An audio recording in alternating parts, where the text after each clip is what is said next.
السلام عليكم. الجزء الثاني ان شاء الله ديال لي زيكزيرسيس ديال لو كورون الكتريك كونتينيو الجذع مشترك. وصلنا ديك النهار التمرين الثالث. قال لنا ان باطون A initialement neutre est électrisé par frottement à l'aide d'un chiffon. هزينا واحد الباطون، ما قالش لنا النوع ديالو. درنا ليه الفروتمون باش يولي الكتريزي.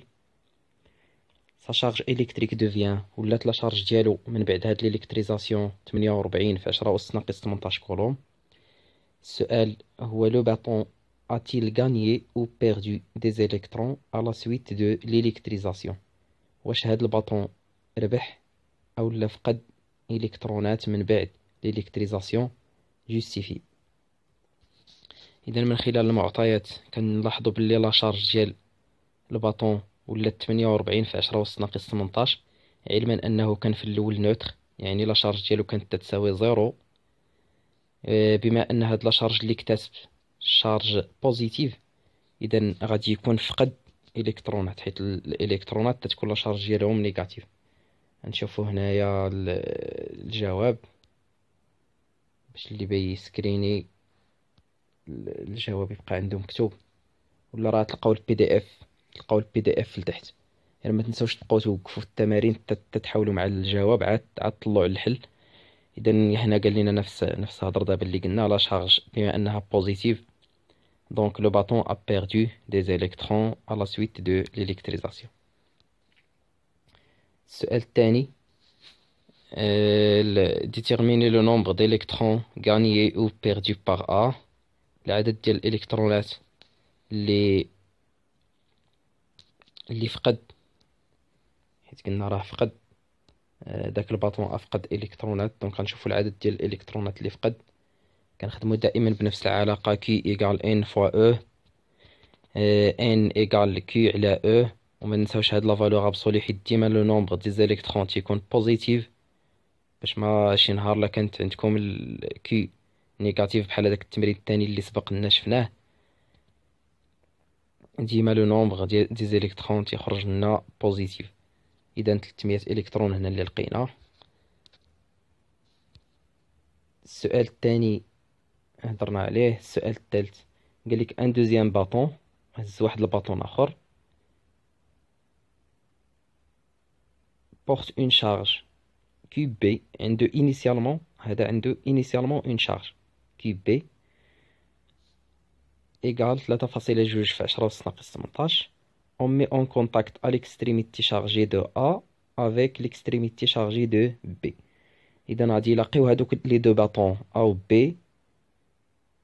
من طبيعة الحال فاش يكون كونتاكت ما بين دو كور دو شارج ديفيرون، كتكون عندنا حركة ديال الإلكترونات حتى تيوليو هادوك لي شارج قد قد. هذه هي الفكرة اللي خصكم تزيدوا في هذا التمرين. قالك interpréter le phénomène qui se produit entre les deux bâtons après ce contact. اشنا هي الفينومين اللي غادي توقع بيناتهم؟ واش ريبولسيون او لا واش ريبولسيون ولا attraction. Si on met en contact deux bâtons de charge positive, les bâtons se repoussent, phénomène de répulsion. حيت الا كانوا عندنا لي شارج بحال بحال، يا اما بجوجهم بوزيتيف ولا بجوجهم نيجاتيف، تيوقع بيناتهم التنافر او التباعد. هذيك هي فينومين دو ريبولسيون. السؤال الرابع، préciser en justifiant le sens de transfert des électrons. واش الالكترونات غادي يمشيو من الباطون A للباطون B او لا العكس؟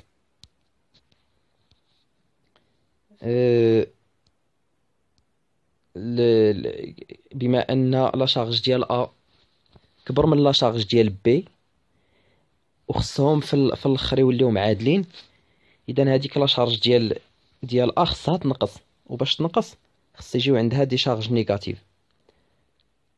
يعني لي زيليكترون خصهم يمشيو ل A باش تنقص لا شارج ديالو.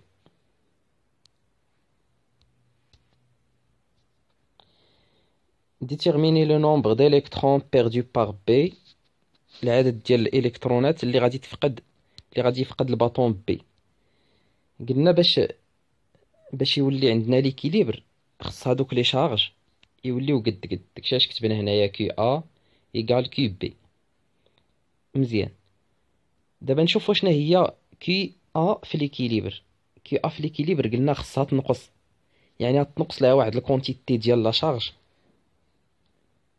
داكشي اش درنا هنايا كي ا موان كي اكس، و كي بي غادي يجي عندها داكشي اللي تنقص من عند ا غيجي عند بي، اذا غتولي كي بي بلس كي اكس.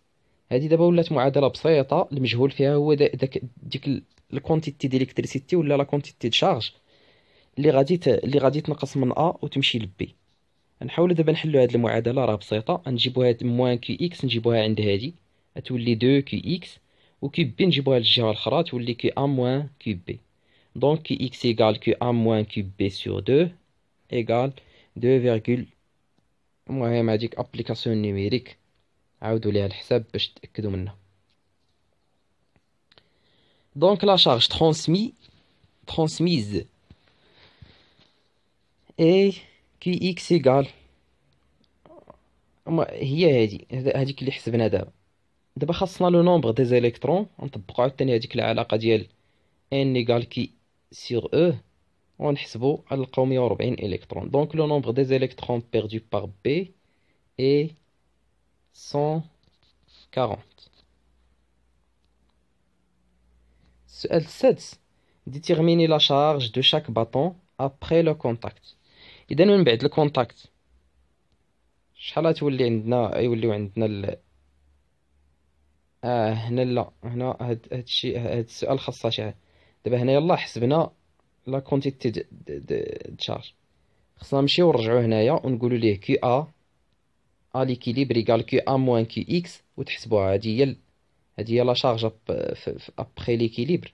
في ليكيليبر هادي هي لا شارج اللي غتكون عند ا، نحسبوها كي ا موان كي اكس، وكي بي تولي عنده كي بي بلس كي اكس. خصكم تلقاوهم متساويين. كملوا هاد السؤال راه ما كاملش، راه يلا حسبنا كي اكس، خصكم تمشيو تحسبوا كي ا وكي بي. Question exercice 4. Un courant continu a une intensité I égale 0,4 ampères. Calculer la quantité d'électricité Q débitée en 8 secondes. هذه application numérique directement ديال la relation I égale Q sur delta T. Donc Q égale I fois delta T égale 0,4 fois 8 secondes égale 3.2 كولوم. هذاك السؤال باين. السؤال الثاني، déterminer le nombre des d'électrons، العدد ديال الالكترونات اللي غادي يدوزو في واحد لا سيكسيون du conducteur pendant ce temps. نفس العلاقة عاوتاني كتعاود ان ايكال كيو سور او. كيو راه حسبناها قبيله، ها هي 3.2 مقسوم على 1.6 في 10 أس ناقص 19 غتعطينا هادي. On désire mesurer un courant de 300 mA à l'aide d'un ampèremètre dont le cadran comporte 100 divisions. Les calibres de l'ampèremètre sont les suivants: 5 ampères, 500 mA, 50 mA. Comment doit-on brancher l'ampèremètre dans le circuit? Toujours l'ampèremètre branché en série. هذه باينة، l'ampèremètre ديما تيتبرونشا en série. Quel calibre doit-on choisir? Justifiez votre réponse. هاد لي كاليبر قلنا دائما باش ما نبقاوش نغلطوا نستفوهم من الصغير للكبير. كان ابسط طريقه باش نجاوبوا كنستفوهم ها هو داك الاصغر اصغر كاليبر عطاوه لنا تما هو 50 ملي امبير، وعطاونا 500 ملي امبير، وعطاونا 5000 ملي امبير اللي هي 5 امبير. راه حولناها، كنحولوا كلشي لنفس الوحده باش تبان لنا المقارنه بيناتهم. القيمه اللي بينا نعبرو هي 300 ملي امبير. كنشوفوا دابا لي كاليبر اللي قل منها ما يمكنناش نستعملوهم. هذا يعني هاد 50 ملي امبير مشى، ها هو درنا ليه اصغر من 300 ملي امبير، يعني ما يمكنش نستعملوه. تبقى لنا 500 و 5000 كنشوفوا اصغر واحد فيهم. اذا لو كادرون اللي كيكون بلي بريسيز هو هذا 500 ملي امبير. في هذه الحاله كناخذوا الكبار على هذيك القيمه اللي بينا نعبروا، وكنشوفوا اصغر واحد فيهم. Sur quelle graduation se fixera l'aiguille de l'ampèremètre؟ نطبقوا العلاقه اللي كتعطينا لو نومبر دو ديفيزيون اللي كتشير لها ليغوي. هذه هي العلاقه اي ايكال سي ان سور ان غنخرجو هاديك ان صغيرة هي ديال ليكوي. ان ايكال اي فوا ان العدد ديال لو نومبر دو ديفيزيون دو كادرون اللي هو 100 راه عطوه لنا تما. ولو كاليبر اللي اختارينا هو 500. نسينا هنا ما هاد 500 راه خصنا نحولو على الامبير.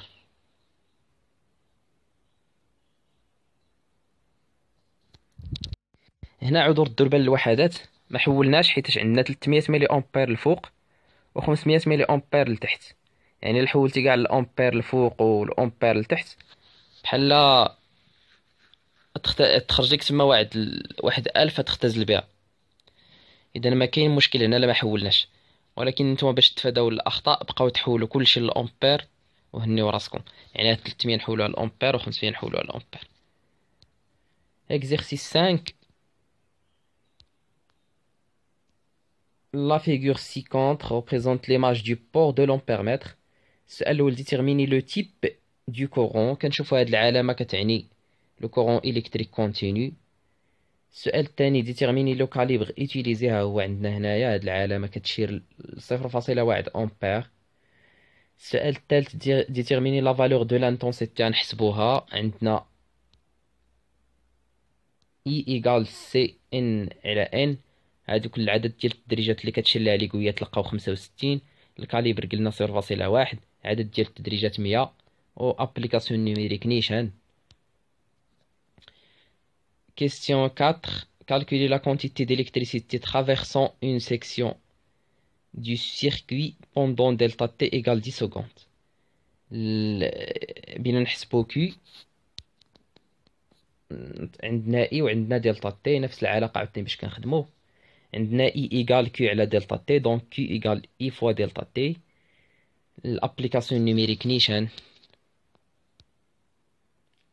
Question 5. Déduire le nombre d'électrons passant par cette section pendant cette durée. نفس العلاقة اللي خدمنا بها قبيلة. N égale Q على E. application numérique 0.65 راه حسبناها هنايا. E راه معروفة 1.6 في 10 أس ناقص 19. هادشي اللي كاين في الجزء الثاني. نتلاقاو في الجزء الثالث إن شاء الله.